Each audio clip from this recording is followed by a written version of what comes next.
Now tonight, there is every indication that the government is broke. Civil servants in different government dockets are yet to receive their March salaries.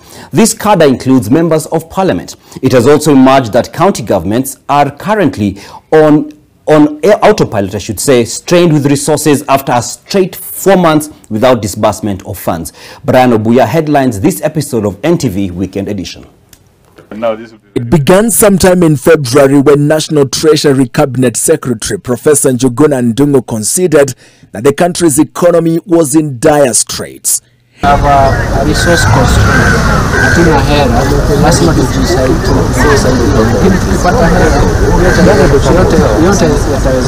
Ndung'u's concession dampened hopes of reduced cost of living for millions of Kenyans at the time, but little would be known about what was coming ahead. Now it turns out, civil servants including lawmakers and county government workers are feeling the pinch following the delayed payment of their salaries. By this Friday, teachers and police officers are among the few civil servants that have received their March payment.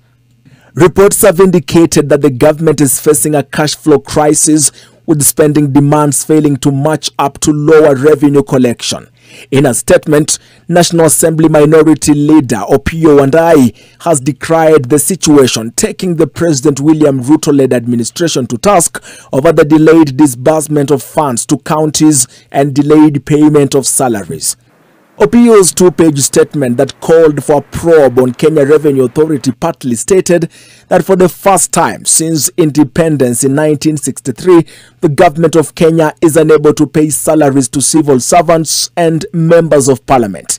Nearly all civil servants don't know when or if they will ever be paid. The situation has been degenerating progressively since December last year. End of quote.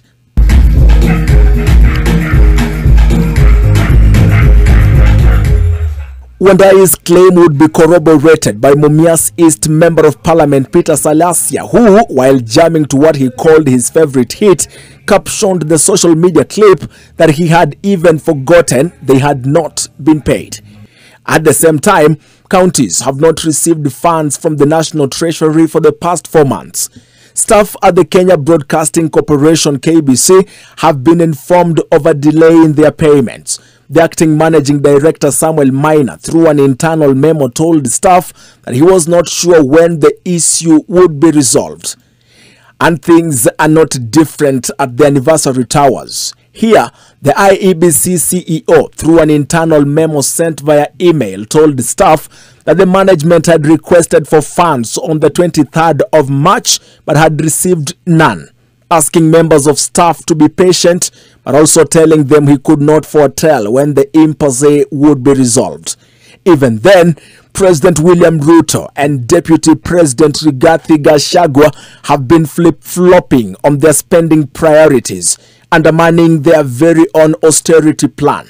In just 7 months, the presidency has spent more than its full-year budget.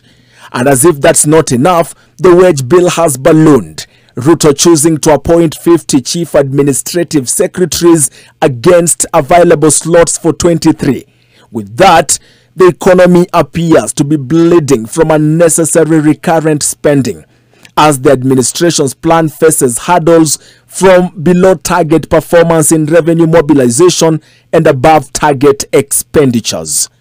Brian Obuya, NTV.